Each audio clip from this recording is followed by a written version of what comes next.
এলাকার জনগণের স্বার্থে স্বাস্থ্য পরিষেবাকে আরও শক্তিশালী করতে 50 পাবিয়াছড়া বিধানসভার বিধায়ক ভগবান চন্দ্র দাসের উদ্যোগে বিধায়ক এলাকা উন্নয়ন প্রকল্প তহবিল থেকে 25শে ফেব্রুয়ারি পাবিয়াছড়া বিধানসভায় প্রদান করা হয় দুটি শীততাপ নিয়ন্ত্রিত অক্সিজেন সিলিন্ডার যুক্ত অ্যাম্বুলেন্স। জনগণের সুস্বাস্থ্যের কথা মাথায় রেখে এইরূপ উদ্যোগ গ্রহণ করা হয়েছে বলে জানান বিধায়ক।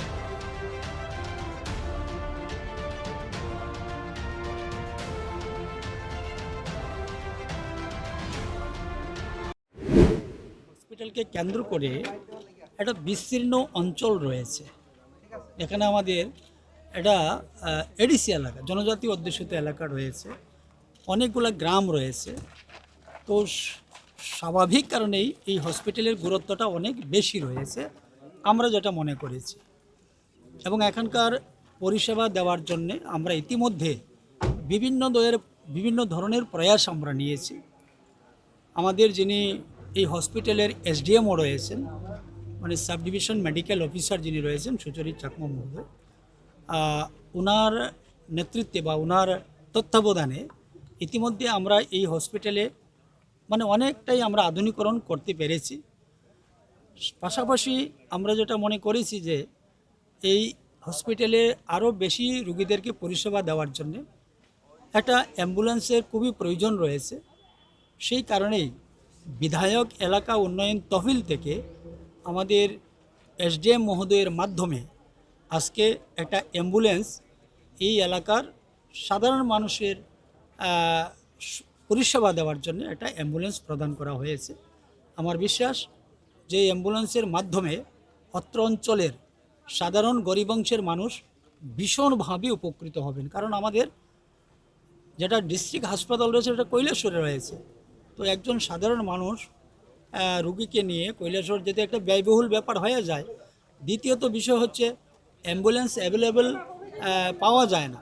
একটা অ্যাম্বুলেন্স রয়েছে কিন্তু সেটা কাভার হচ্ছে না, যেহেতু রুগীর সংখ্যাটা এই সাব ডিভিশন হসপিটালে অনেকটাই বেশি, অনেকটাই বেড়েছে বর্তমান সময়ে। তো স্বাভাবিক কারণে আরেকটা অ্যাম্বুলেন্সের প্রয়োজন রয়েছে, তার জন্য আজকে এই হসপিটালে একটা অ্যাম্বুলেন্স প্রদান করা হয়েছে। আর তার মাধ্যমে আজকে আমাদের অত্র অঞ্চলের সাধারণ গরিব অংশের মানুষ উপকৃত হবেন এবং সহযোগিতা পাবেন। কত টাকা হয়েছে? এটা প্রায় 8 লক্ষের উপরে গিয়েছে। 8 লক্ষ 29 গাড়ি। এটা ইকো ইকো এবং শীততাপ নিয়ন্ত্রিত রয়েছে। তো এইভাবে আজকের দিনে আরেকটা অ্যাম্বুলেন্স আমরা দেব বিকাল দিকে। সেটা হচ্ছে আমাদের পার্শ্ববর্তী একটা এডিসি ভিলেজ রয়েছে দারচই, সেই দারচই একটা সোসাইটি রয়েছে, সেই সোসাইটির হাতে আমরা হ্যান্ডওভার করব। আমাদের পরিকল্পনা আগামী দিনে আরও রয়েছে যে এইভাবে প্রত্যন্ত অঞ্চলগুলোতে যেন কোনো অবস্থাতেই যে রুগী হসপিটালে আসার যেন কোনো ত্রুটি না হয়। কারণ আমরা ইতিমধ্যে যেখানে আমাদের প্রত্যন্ত এলাকাগুলোতে আগে আমরা রাস্তা তৈরি করেছি, প্রত্যেকটা এলাকাতে রাস্তা তৈরি করেছি। এখান থেকে যেটা 20 কিলোমিটার 30 কিলোমিটার দূরে রয়েছে, যেখানে একসময় পায়ে হেঁটে যেতে হতো, সেইখানে এখন আমরা পাকা রাস্তা তৈরি করেছি। তো স্বাভাবিক কারণে অ্যাম্বুলেন্স যাওয়া সেখানে ইজি হবে। তো আমার বিশ্বাস যে এই সুবিধার কারণে আমরা অনেকেরই সুস্থ করে তুলতে পারবো, অনেকেই সেখান থেকে বাঁচবেন। যেটা আগের দিনে আমরা দেখতাম যে মৃত্যু হয়ে যেত হসপিটালে আনার আগেই, আমার বিশ্বাস সেটা আর হবে না আগামী দিনে। সেই চিন্তাধারা, সেই ভাবনা মাথায় নেই আমরা এই কাজ করে যাচ্ছি। ফ্যাসিলিটি রয়েছে আপাতত এটা শীততাপ নিয়ন্ত্রিত রয়েছে, অক্সিজেন ফ্যাসিলিটি রয়েছে। তো আমরা আজকাল দেখছি যে স্ট্রোক একটা খুব মানে এটা সাংঘাতিকভাবেই তার বারবারন্ত রয়েছে। তো সময় মতো যদি মানে আমরা ডাক্তারের কাছে বা আমরা যদি সেই চিকিৎসার পরিষেবা না দেওয়া যায়, তাহলে অনেক রিকভারি করা সম্ভব হয় না। তো আমার বিশ্বাস ওই ধরনের যারা রোগী তাদের জন্য আরও বেশি সহায়ক হবে যে সময় মতো মানে হসপিটাল নিয়ে আসা সম্ভব হবে এবং তাকে রিকভারি করা সম্ভব হবে। দেখলাম এটা মানে কোনো ফোন নাম্বার, কন্ট্যাক্ট নাম্বার নেই, কোন কন্ট্যাক্ট নাম্বার দেবো?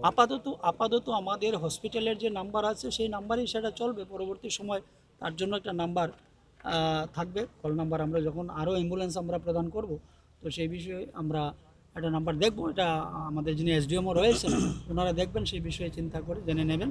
আপাতত হসপিটালে ফোন করলেই মানে হবে।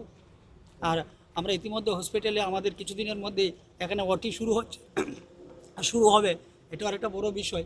তো আমি বললাম না, যেটা মানে আমাদের আশার থেকেও মানে যেটা বেশি আমরা এই হসপিটালে করতে পেরেছি।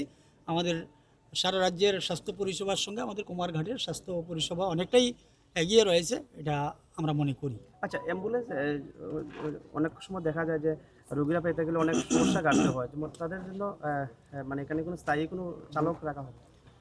আচ্ছা, আমাদের ড্রাইভার আছে, কোনো অসুবিধা হবে না। গাড়ি যেহেতু দেওয়া হয়েছে, ড্রাইভার অবশ্যই থাকবে এবং তার জন্য কোনো অসুবিধা হবে না। পরিষেবা পাচ্ছে না, অ্যাভেলেবেল অ্যাম্বুলেন্স আমি বললাম যে সাধারণ গরিব মানুষ হয়তো পয়সা দিয়ে নিতে পারছে না, এইবার আর সেই অসুবিধাটা হবে না।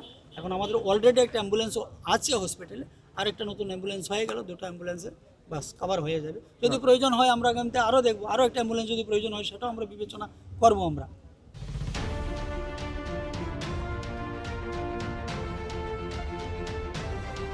Bureau report, voice 18।